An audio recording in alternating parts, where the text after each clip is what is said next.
Hello and welcome to another Out of Spec Reviews video, and welcome to CES. You joined me at StarCharge's CES booth here for the 2024 technology show, and this is a company that you guys would have seen on the videos. We've done some teasing that some things are coming, and now finally I'm able to present to you their entire product line of residential and commercial EV charging solutions, from low power, bi-directional, grid connected storage. It's all pretty wild, and of course some pretty cool DC fast charging hardware. If you like charging electric cars, this will be the video for you. We'll have one of their technical experts here to explain the nerdy stuff. It's going to be awesome. Lots of in-depth coverage, and of course StarCharge, you guys will know from watching our previous out of spec videos, hopefully they're one of the largest EV charging hardware manufacturers in the world. They produce white label products so that other companies can adapt them with their own branding, but also StarCharge branded products. And I'll be taking you on a full tour of their entire lineup. So let's get into the whole thing here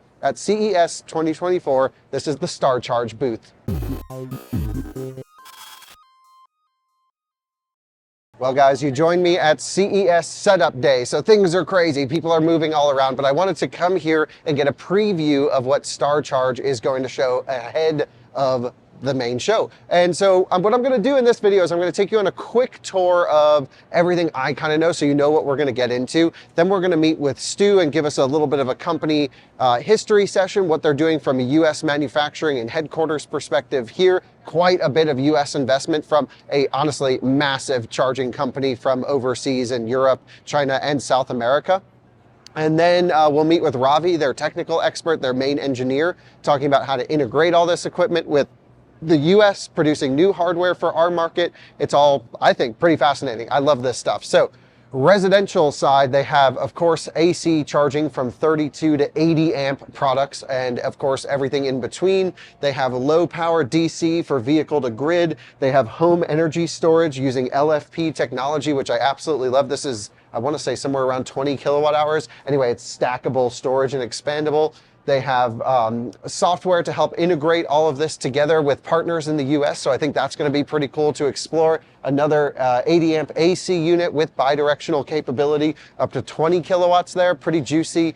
Let's just come over here. You guys know I love big DC power charging stuff. So you can go up to, I want to say 720 kilowatts with their stuff. I mean, anywhere in between.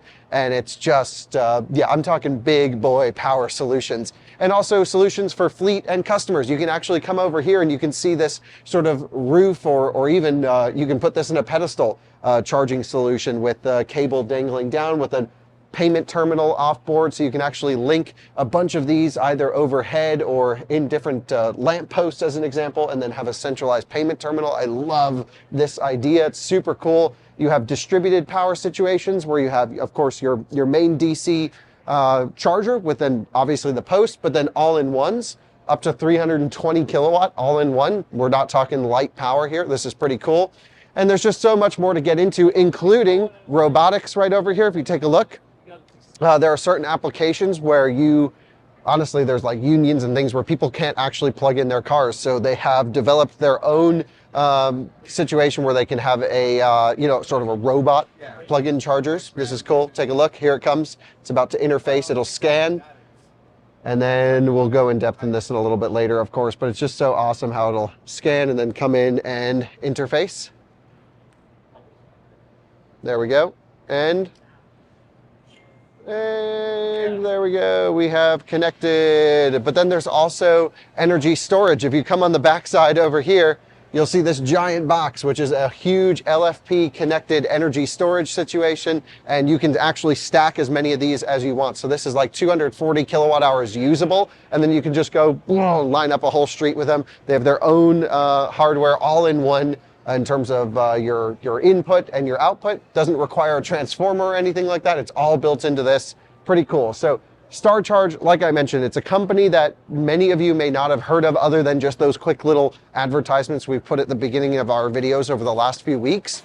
But this is where I get to basically explain to you what I learned about the company, why I agreed for Out of Spec to work with them, because I'm pretty particular about the companies we let advertise with us, and I was like, holy crap, the portfolio of products is insane. I can't wait to start seeing the installations in our market, seeing the reliability in our market, and I'll be covering that story along with you guys, learning, and we're gonna basically figure this out together. But we're talking about a major powerhouse of EV charging hardware branching into the US market. I think it's something we need to pay attention to. So let's meet Stu. Let's learn a little bit about StarCharge, the company, learn about some of the companies they've worked with in terms of a white labeling situation, what they're doing from a US manufacturing perspective. Then we'll meet with Ravi, go through all the technicals, then we'll call it a video. Let's do this. Hey guys, this is my friend Stu. Stu, you're responsible for a lot of what we're seeing here, especially in our market. And so pretty exciting to have the capability and the ability to bring honestly such a huge charging provider to our market. What's that like? What's your role? What's all going on? No, it's really exciting. I joined StarCharge about 4 months ago, and it's really good to have a full breadth of EV charging products plus microgrid solutions all under one product umbrella. We're doing a lot here in the US. We are an overseas company. We've been in business since 2014. I think we have almost 2 million ports under our belt installed. So we're doing quite a bit of work in Europe, in Asia, even South America. We have some pretty large installs. Now it's our turn to go to North America. We're the last market. And we're coming in, we're going to do it right. We're making big investments. You can see from this booth, we're very serious about this market. A couple of things that we want to do. Number one is we're having a factory in Ohio. This is for our Buy America compliant product, which is mostly for NEVI, but then there's also some utility programs that are, Buy America, or tied in with Buy America requirements as well. And that factory, what products will you produce there? So, in the 150 kilowatt all-in-one is going to be the first product. Okay. Pretty soon that will actually be a 320 kilowatt all-in-one as well, to be released in the second half of this year. And then we'll also be creating L2s there for utility programs that have Buy America requirements, and anything that has Trade Agreement Act requirements for government work will be made out of our factory. And that's Columbus, Ohio. Great college town, a lot of talent, very safe place, very clean. And we purchased the building. So we're here, we're committed. We're not just leasing a spot. 137,000 square feet. We're going to be having obviously our production lines there. We'll have our East Coast spare parts inventory for rapid deployment there. We'll also have an integration lab working with some of the OEMs in Detroit, fairly close to there as well. Yeah, they can just pop down, do some interoperability testing, and then head back up. Yeah, there's a lot of square footage, so we'll be building out a firmware team there to help with that. And then also some of our service techs will be there as well. Cool. We got to film the lab when it's done. That'll be cool. We do, yes. I'm very excited about that design. And then we have another lab that we'll be setting up is in Orange County. And so we'll have probably about a 15,000 square foot space. There's one spot we're looking at right now, about 11,000 square foot of office space, about 4,000 square feet of warehouse that will have half lab, half spare parts for rapid deployment on the West Coast. And then we'll have engineering lab, firmware, FAEs, service team will be there, and we'll have a training center. And so we're having a really unique approach to service. We're going to have a mix of online and in-person training. Okay. Separate training for installers and for technicians. And so we're creating a portal at the moment, and we're using some of the lessons that we've learned from overseas and creating some secret sauce here in the US. But the whole idea is to be able to create a really robust system to not only train and provide documentation for technicians, but then also to have accountability so that we can track all of the work that's done, and then we don't lose charges in the field, and that we ensure that people that are working our equipment are actually trained and certified on our equipment. And so there's a lot of work there. So that kind of brings me into some of the hires we're doing. So we have a new service manager starting. He's from a electrical contractor in the space, has 5 years experience in EV, and he'll be starting in a couple of weeks. Myself, I'm VP of sales here. I also lead marketing and the service team. And then we have a separate VP of sales for just OEM, Larry. He'll be in the booth starting tomorrow. So that would be like, let's say I'm Rivian, I want to do a bidirectional charger, I would talk to Larry. Correct. Okay. Right. So Larry's doing all of the OEM programs for either factory and proving grounds work, Cool. or for their customers or for their fleet customers, for the dealerships, things like that. There's a lot of programs there on the OEM side that we're working on. We have Director of Sales from Filson. He's working for key accounts, all of the multinational accounts that we have for overseas that are doing business here in the U.S. He's working on those. And then we have Shannon, who's on part of my group, who is leading our gas and convenience sector. So we're having half a dozen people dedicated just for converting really the energy conversion, kind of shift here, transformation for gas stations, convenience stores. That whole section's getting its own team because it's very important. And then the rest of my team will be regionals with FAE, program management, support, product managers, things like that. We're going to be big hiring spree happening right now. Dang. And so yeah, if you want to work in the industry, maybe check out StarCharge. Yes, please find me on LinkedIn. We're hiring, especially if you're in the Orange County area, because we've got the big facility there, or Columbus, Ohio, and then we also have our what has been acting as our headquarters for the last couple of years has been in Fremont. So we have a small lab there, with some really good engineering talent, and my boss, the president, Robin He, who is there with a few others that are in Fremont. So I already took the audience on a quick tour of basically residential and commercial. I didn't talk much about the microgrid solutions. At a high level, can you explain roughly how much of the equipment we're going to be seeing is StarCharge and how much will be, this is branded as XYZ charger or whatever it would be? 100% StarCharge. Everything in this booth, we're the OEM. So we make everything. When it comes to microgrids, really the only thing we don't make is the PV cells themselves, right? We don't make the panels. But everything from the panels, the inverter, the control boxes, the battery backup, the charger, the V2G charger, we do all of that. Now, when it comes to the software side of things, although we do provide software in the back end and other markets, in the US, we're taking a separate approach and we're partnering with people. So there's some really good partners here in the space that have made some headway into the V2G on the software side and with the utility tie-ins and things like that. Right, so this is all the peak shaving or load communication and say, I'm going to sell some electricity right now. Correct. You're going to be using those existing... And trying to figure out, which is more efficient, to pull energy from the solar, from the grid, right, from the battery backup, right? And so that all is being handled through our partners that we're actively integrating with at the moment. Right. And then in terms of the commercial high power side, right, the units that we will hopefully soon start to see installed in the public, is this what they're going to look like roughly? Maybe wrapped for the CPO or? Yes. So wrapping is going to happen. We don't, we're open to having, white labeling done, of course. This is what our current generation looks like. I will tease that in the end of this year, we do have some very, very nice looking products coming out on the dispenser side. Oh, nice. So, there's a very beautiful dispenser I cannot have soon enough. Okay, cool. But, because this all looks great, but certainly industrial. Yes. And it's function over form maybe. Correct. But it'd be cool if you can tie in both. No, there's some. I think our L2 product, we'll do a tour of in just a second. Looks pretty nice. Yeah. But the DC product, the whole industry, right? It's just mostly boxes. There's very few companies that have a good industrial design. Yeah. But the next generation of product, I'm definitely focusing on some of the new designs coming up. Sick. Sounds good. So I think what we should do is I'm going to jump behind the camera. Sure. I want to get Ravi in because Ravi, what's his exact role? So Ravi is our director of engineering. Okay. And he'll be joining us for the next section. And his team is the firmware engineers, the product engineers, field application engineers, and even the service, called Super Techs. Okay, cool. And he's super nerd. I've already been chatting with him a little bit. He's just awesome. So we're going to run through with Ravi all of the products on display, and again, maybe some of those feature ones that we shouldn't talk about, but I know I want to talk about. Of course you do. Thanks, Stu. Let's find Ravi. Hey, Ravi. Hey, Stu. How's it going? We are going to talk about all the products, if that's okay. Yeah, sure.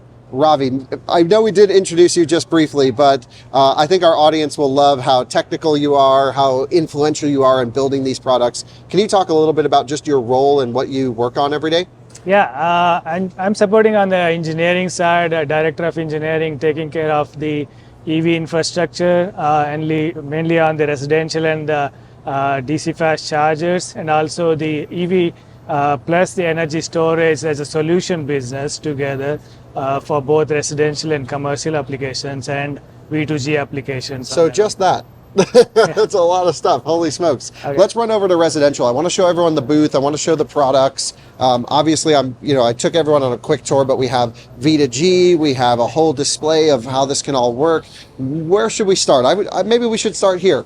Yeah, this is our V2G product, especially for the North America market. We are targeting like a 19.2 kilowatt, the V2G application, and also V2H. Like it can be directly connected to the grid as well as the home applications to support on the load side for the power. So, and also we do have a complete solution in terms of residential applications as a complete whole product in under one roof. So let me start with this one. This is our all-in-one solar inverter, which has a four input like 4-port design, which can take into the grid as input, and also the solar plus the EV and also the battery input as a one solution. So that way it can be instead of having a multiple sources, it can be as a one. And all of this, just to remind our audience, this is designed by you guys in-house. Yeah, this is in-house. Really yeah, cool. so it covers the complete whole home backup. Pretty much like we have a 200 amps microgrid interconnected devices, which can be connected with the solar. When your grid is outage, it can do a disconnect, like a switch between the grid to the standalone application Automatically, right? Yeah, automatically to complete the whole load support on that one. And what is the time? Because I've seen some systems where, like, when, let's say you have a power outage, you have to wait a couple minutes for everything to come on. So it can go less than 3 seconds, switching between the grid tied to the standalone application. Pretty so that way it can support a number of the different type of load applications, including the motor loads and other things. The good part of our inverter is like can do like the load imbalance, pretty much like 100% load imbalance can support on this one. So that way, and also we have the battery. It's a scalable battery system, which can go from anywhere from 7 kilowatt hour to all the way to 21 kilowatt hour. The customer don't need to buy it once. So whenever they need to increase the load, they can step up. They add the modules on top of one of each other. So the inverter is 240, support like 240 and 208 AC the grid voltage. So that way it can support any the grid. Yeah, you can even do this at your office too. Doesn't have so to be that at way residential as well as small commercial applications too. Okay, and then before we get into that V2G unit, I wanted to ask you on this one. So it's 80 amp AC output, which uses the top, sort of J1772, and then you have the CCS for DC. Yeah. And this can do 20 kilowatts roughly of DC back. Yeah, DC back to the grid or your home voltage, home power requirement. So pretty much it can support. So it's got voltage between like 200 to 1000 volts on the CCS one. So that way it can support any EVs available in the market, which can support on the V2G application. Right. So you don't even have to use an onboard booster to charge a Lucid on this thing. Yeah. That's pretty sweet. That's cool. Okay. So there's also another sort of low power DC unit over here for V2G. However, this, rather than charging the vehicle with AC, charges the vehicle with DC. DC, yeah. So that way, this is mainly to optimize the efficiency on the conversion. So that way, we use the DC output only. This is a 6.6 kilowatt right now, the current design, but we are going with the next generation, which is 19.2, the same kilowatt what we have. Great. So this can be just directly into it can go with both DC coupled as well as AC coupled system. So that way, the DC can be coupled together to support the. And I guess the low power DC may not make sense to many of our viewers right off the bat, but there's a lot of commercial applications where they're trying to save cost and maybe not put in onboard chargers in their vehicles, and maybe even small applications like motorcycles to save weight or something. Low power DC charging is going to come, and I think we'll see more of it in the future. Yeah, that's true. And also like some of the key accounts, they want to go with take out the onboard chargers, so that way they can use the DC power directly fed into their batteries. So that way the conversion efficiency and also the utilization is much better than what you have. So that's one of the things. So that's the one. And this one we do have the level 2 chargers, what we have with the three different configurations, 32 amps, 48 amps, and 80 amps. So it comes with with the display and without display. So we can also do OEMs. Basically, we can just go with the different brands with a different customer brand name. So it's basically the face cover can be changed with a different. Yeah, so if you're an automaker and wanted your own one, you can change the shape, change the cover pretty easily. Pretty easily, yeah. And then, but just the actual EVSE component, that's all of your stuff on the inside. So these chargers pretty much comes with hardware built in for ISO 15118-2. Oh, so it can even do plug and charge if you want to. Yeah, so the smart features is already built in. So if any customers want to use their backend with OCPP 1.6J as well as 2.0, so this can be just directly integrated to their backend system. So, I mean, I think you've covered the entire sort of low power charging scheme. I don't know that you have low power DC, low power AC, high power AC. You really got it all. Yes, pretty much that's the reason, that's the one of the key factor, because Star Charge is mainly focused on the charger infrastructure and also energy storage business.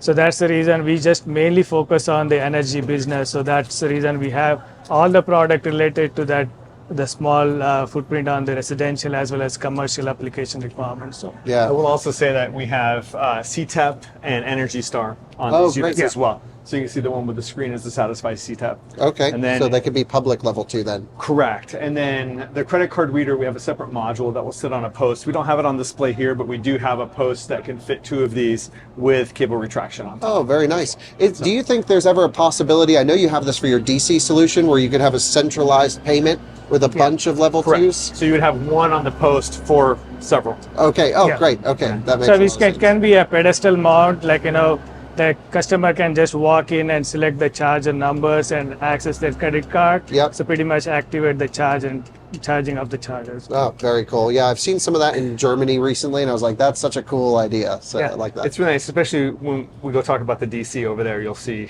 But then one other thing I wanted to mention is, our company is able to do all of these full suites of products because we have so many engineers, and that I think it's 1,000 engineers or something in overseas. And so we have quite a bit, and despite having that many engineers overseas at our headquarters, we're still going to be building out a significant engineering capability here as well for localized firmware. Yeah, I like it. That's pretty sick. Yeah, I can't wait to actually see all of this stuff. It's still pretty early days though for the US market though. I know it's just starting out. So has stuff been installed yet, or it's going through final testing, or what's that? We've had some pilots installed in the US. We've had an installation in Texas. We have another one going in Northern California pretty soon. With level 2? With DCs. Oh, with DC fast charging. Okay, yeah. cool. No, level 2s I think we've installed.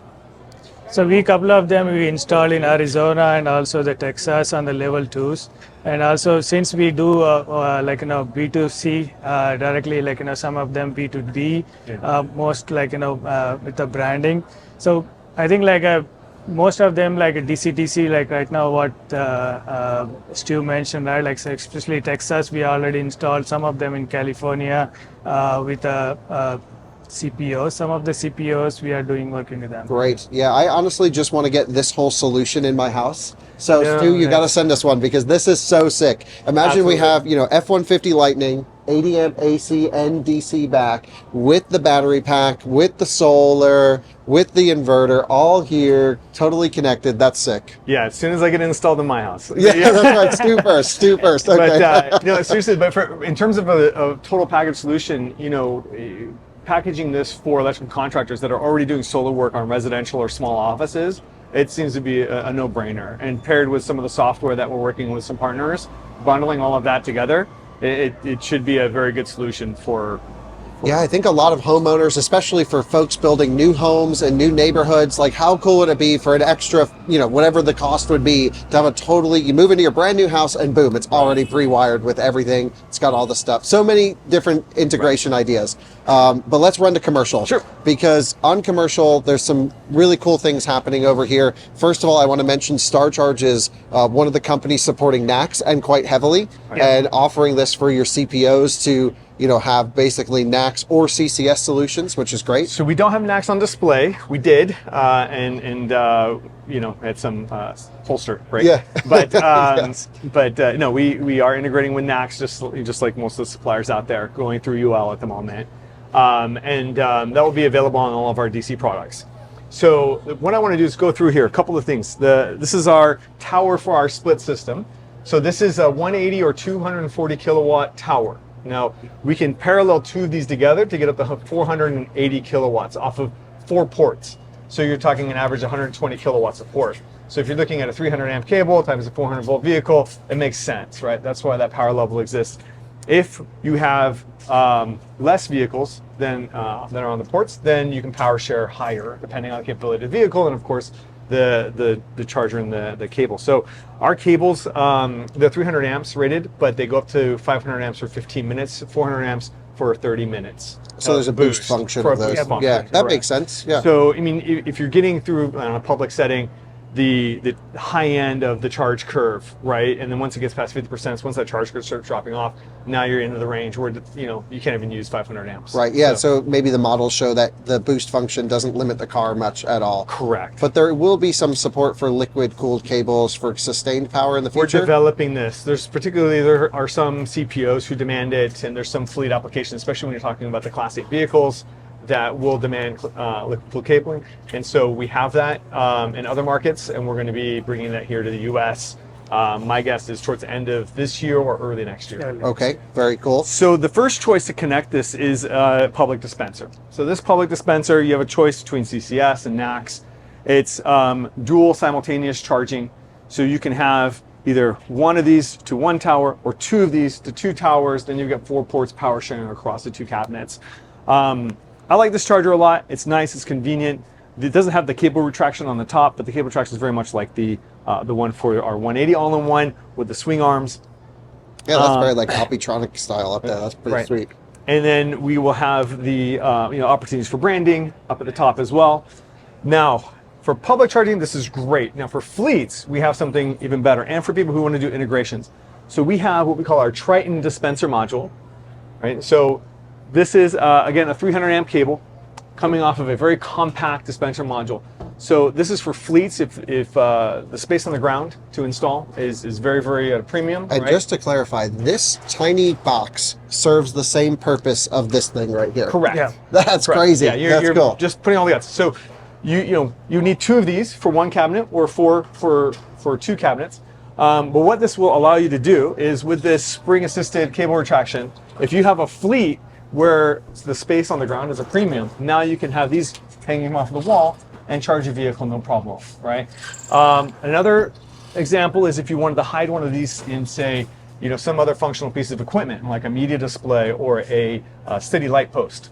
And then what you could do if it's in public and you still want to have people pay for the charging, over here we have our control box. Over here, and you can choose which charger you'd like to have. All unavailable. Yeah, of course. Well, yeah, it's just a display, of course. But this is so cool. Right. I love this. It's really, I love it. And so this one, if you have like on any sort of parking system where you choose your parking spot number, pay for your charging, you can hide these in a lot of different ways. That's still aesthetically pleasing, right? Not just an ugly box. You could really make some cool, you could honestly put it in like a flower pot. Like have like a tree around it. Especially most of our customers just go with the carport, right? Carport design. They can just mount it on the structure, so that way they can be easily connect to the EVs and everything. Yeah. So some other ideas, we've installed these overseas with gantries, overseas for box trucks to pull under. And then also one of the other ideas is to put them under solar canopies. So that you have a solar canopy tied in with our microgrid solution, and then under the canopy you would have these things with spring assisted. I mean, it makes so much sense. Think about when you roll up to a normal DC fast charging site, right? Like say an Electrify America site or something. You roll up, you got this big thing here, which is fine. That's what we're all used to.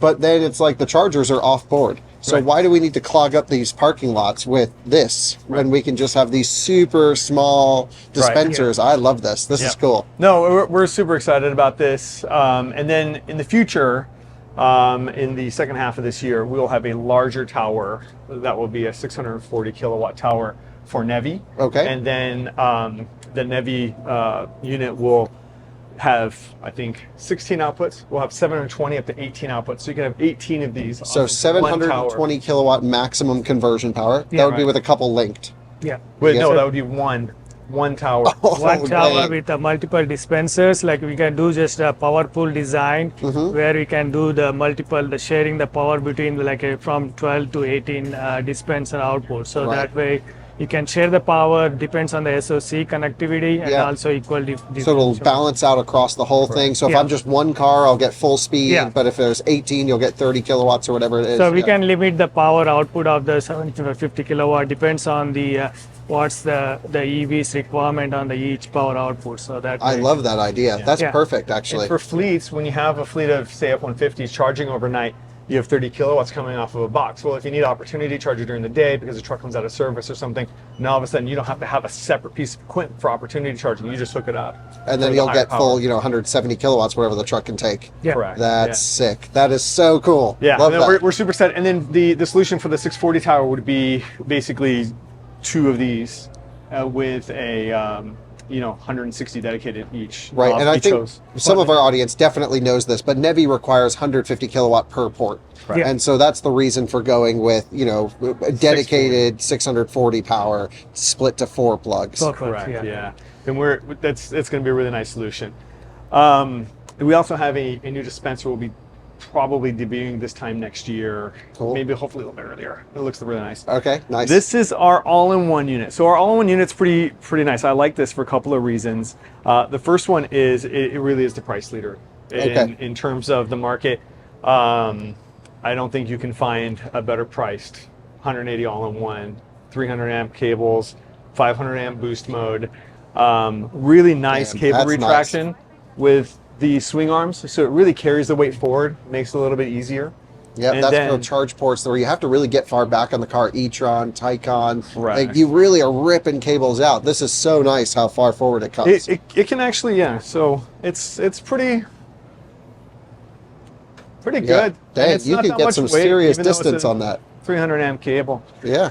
And this Are you comes, always using Amphenol cables on these, or does it change, Ravi? No, actually, we are working with a couple of other suppliers too to support the market right now, especially for NACS as well as CCS1.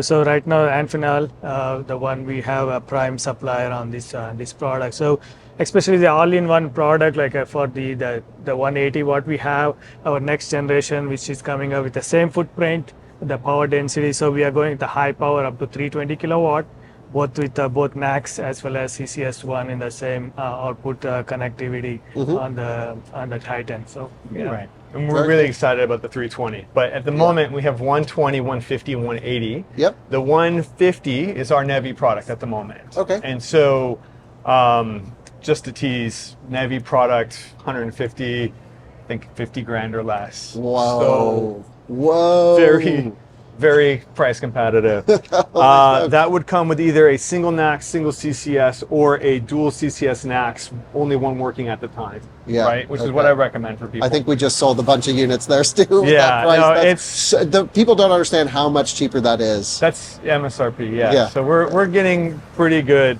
with this, but there's a difference in terms of scaling, right? A lot of the manufacturers out there are making, several thousand units of these a year, 10,000 units a year. We're making close to 100,000 of these a year. So in terms of the manufacturing scale, it's quite different. And Yeah. so, but it's good, high quality product. And then, to support it, we're building out a service team here with really robust mechanisms to ensure quality. I don't think there's any reason why we shouldn't be best in class in service. So we're pouring a lot of resources into ensuring that. Yeah, can't wait to see. And of course, time will tell. That's Yes. how that all Yeah, goes. Well, I know. I'm going to get a video of you again, right? Yeah, yeah. hopefully You it's know a how our pleasant coverage one. goes. Yeah, so I do. we'll be covering it as the story unfolds. But there's some more to see as well. Yes. Yep. So if you look over here, here's our commercial microgrid.